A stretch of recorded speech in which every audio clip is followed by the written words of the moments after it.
अभी एक फैशन हो गया है, आम्बेडकर आम्बेडकर आम्बेडकर आम्बेडकर आम्बेडकर आम्बेडकर। इतना नाम अगर भगवान का लेते हैं तो 7 जन्मों तक स्वर्ग मिल जाता।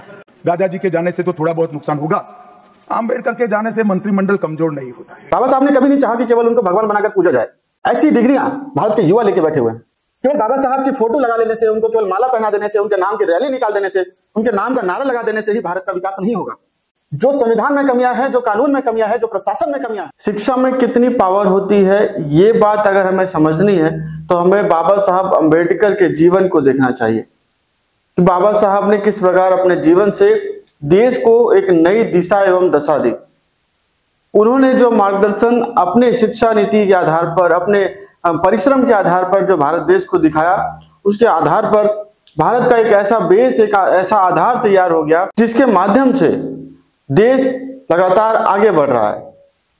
लेकिन अब यह समय आ चुका है कि बाबा साहब ने जो मार्ग, जो रास्ता भारत देश को दिखाया था, उस रास्ते पर हमें आगे बढ़ना चाहिए। दोस्तों, अब यह समय आ चुका है कि बाबा साहब ने जो रास्ता, जो मार्ग पूरे भारतवर्ष को दिखाया, उस मार्ग पर भारत के युवा आगे बढ़े। बाबा साहब ने ऐसा कभी नहीं चाहा कि भारत के युवा केवल बाबा साहब को भगवान मानकर केवल उन तक ही सीमित रह जाएं। हाँ, ये बात सही है कि बाबा साहब ने भारत के युवाओं को, भारतवासियों को एक ऐसा आधार दे दिया जिस आधार का उपयोग करके भारत को विश्वगुरु बनाया जा सकता है। आपने बाबा साहब के चित्र को भी देखा होगा, उनकी मूर्तियों को भी देखा होगा।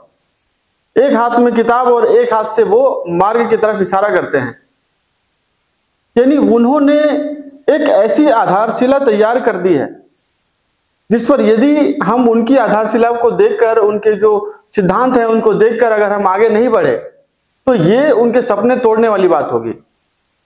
बाबा साहब ने कभी नहीं चाहा कि केवल उनको भगवान बनाकर पूजा जाए।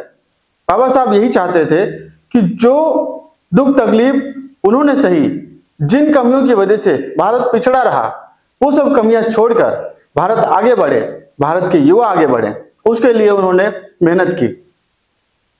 उन्होंने जो पढ़ाई की, जो शिक्षा उन्होंने ग्रहण की, वो भी आज के युवाओं के लिए प्रेरणा देने का स्रोत है। लेकिन आज ये बात युवाओं को, भारत देश को माननी पड़ेगी कि बाबा साहब ने केवल अपनी पूजा करवाने के लिए, अपने आप को भगवान बनाने के लिए ही इतनी मेहनत नहीं की थी। आज जहां भी बाबा साहब होंगे, वो भारत देश को देख रहे होंगे तो उसकी तरक्की पर वो भी खुश होंगे। लेकिन आज वो भी चाहते होंगे कि जो मार्ग उन्होंने भारत को, भारत के युवाओं को सुझा दिया है, उस मार्ग पर भारत के युवा आगे बढ़ें। बाबा साहब ने किस प्रकार उस समय में इतनी कड़ी मेहनत की थी और शिक्षा प्राप्त की थी, तमाम विषयों का अध्ययन किया था, वो भी आपको इस वीडियो में बताने जा रहे हैं।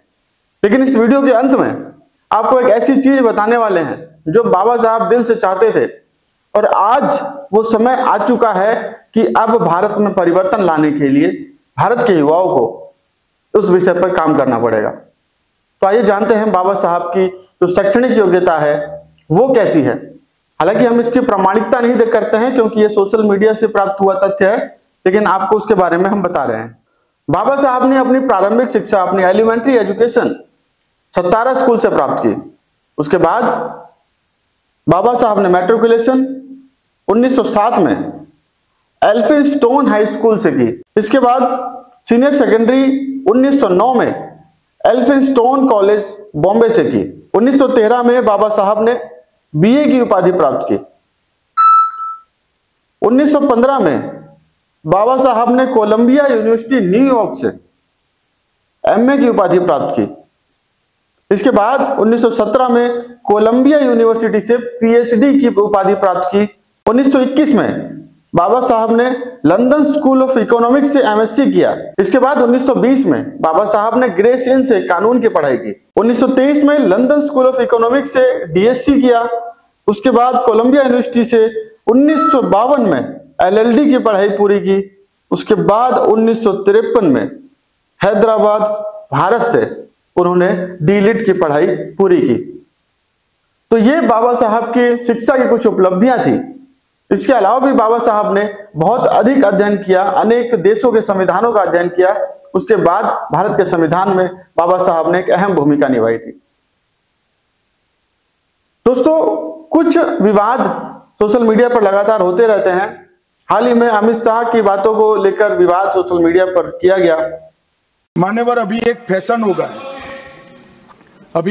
गया है, आम्बेडकर आम्बेडकर आम्बेडकर आम्बेडकर आम्बेडकर आम्बेडकर।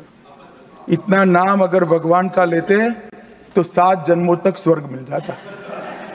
अच्छी बात है ना? सुनिए तो, सुनिए ना, आप सुनिए ना, मैं बताता हूं।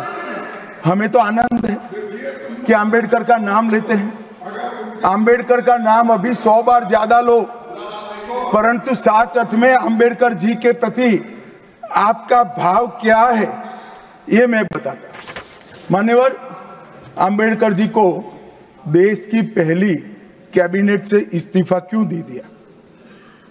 आम्बेडकर जी ने कई बार कहा कि अनुसूचित जातियों और जनजातियों से हुए व्यवहार से मैं असंतुष्ट हूं, सरकार की विदेश नीति से मैं असहमत हूं और आर्टिकल 370 से मैं असहमत हूं।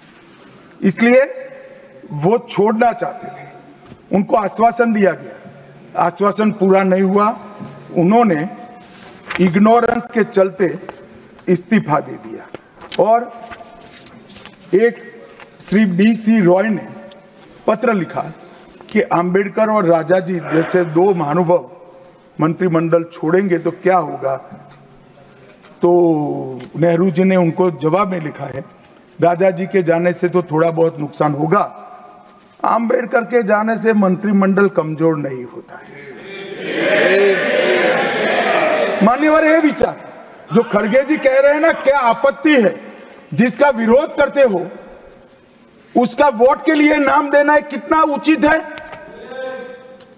क्योंकि अब आम्बेडकर जी को मानने वाले पर्याप्त संख्या में आ गए हैं, इसलिए आप आम्बेडकर आम्बेडकर कर रहे हो।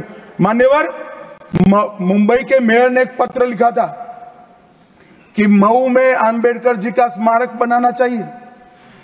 मऊ में जो आम्बेडकर जी का जन्म स्थान था, सुझाव लिखा। उन्होंने कहा आमतौर पर स्मारक निजी पहल से बनाने चाहिए। यदि सरकार किसी प्रकार की सहायता करती है तो वो उचित नहीं होगा। उनके कितने स्मारक बने साहब? कोई स्मारक आम्बेडकर जी का नहीं बना, देश भर में नहीं बना। आम्बेडकर जी के स्मारक कब बने? जब भारतीय जनता पार्टी सत्ता में आई, तब मऊ में डॉक्टर आम्बेडकर के जन्म स्थान पर स्मारक बना। लंदन में अध्ययन करते थे, वहां स्मारक बना। लेकिन यदि हम इस बात को समझें तो हमें लगता है कि जो बाबा साहब की शिक्षा की जो उपलब्धियां हैं उस समय पर तो कठिन थी, क्योंकि भारत में इस प्रकार की शिक्षा प्राप्त करने की जो यूनिवर्सिटीज हैं वो नहीं थी। लेकिन आज भारत में ये सब उपलब्ध है। भारत के जो युवा जो पढ़ाई कर रहे हैं या पढ़ाई पूरी कर चुके हैं, लगभग 70 से 75% तक जो डिग्रियां हैं जो बाबा साहब की हमने आपको गिनवाई, ऐसी डिग्रियां भारत के युवा लेके बैठे हुए हैं। कहने का तात्पर्य यह है कि उस समय में बाबा साहब अम्बेडकर ने जिस प्रकार का साहस दिखाया, जिस प्रकार की मेहनत की, जिस प्रकार का परिश्रम किया और भारत को एक नई दिशा दी, उसी प्रकार आज के युवा जो इतने सक्षम हैं कि आज देखा जाए तो भारत में एक अम्बेडकर नहीं बल्कि अनेकों अम्बेडकर हैं। खाली बात यह है कि उनको अपनी शक्तियों को पहचानना पड़ेगा और जिस प्रकार बाबा साहब ने भारतवर्ष को आगे बढ़ाने में अपना योगदान दिया, उसी प्रकार उन युवाओं को भी बाबा साहब के आदर्शों पर चलकर भारत को विश्व गुरु बनाने की तरफ अग्रसर होना पड़ेगा।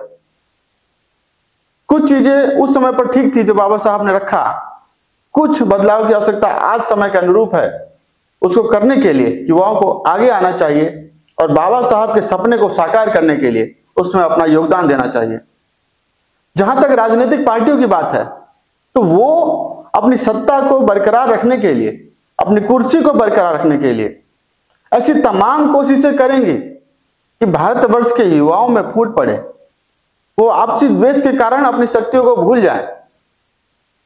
लेकिन भारत के युवाओं को इस बात का याद रखना चाहिए, इस बात को समझना चाहिए, बल्कि उनको इस बात को समझना पड़ेगा कि राजनीति से दूर हटकर वो बाबा साहब द्वारा दिखाए गए मार्ग को, उसका अनुसरण करते हुए भारत को आगे बढ़ाने में अपना योगदान दे।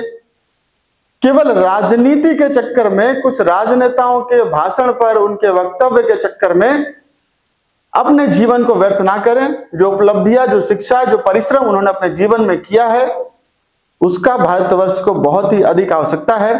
वो अपने उस शिक्षा का, उस मेहनत, उस परिश्रम का उपयोग भारत को आगे बढ़ाने में करें।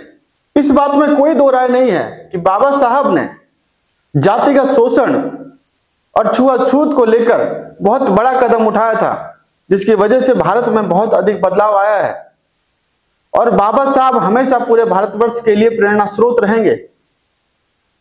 लेकिन जिस प्रकार का कदम उन्होंने उस समय पर उठाया था, उसी प्रकार के अनेकों कदम अलग अलग चीजों पर, अलग अलग विषयों पर आज उठाने की आवश्यकता है, जिसमें भारत के युवा अपना योगदान दे सकते हैं।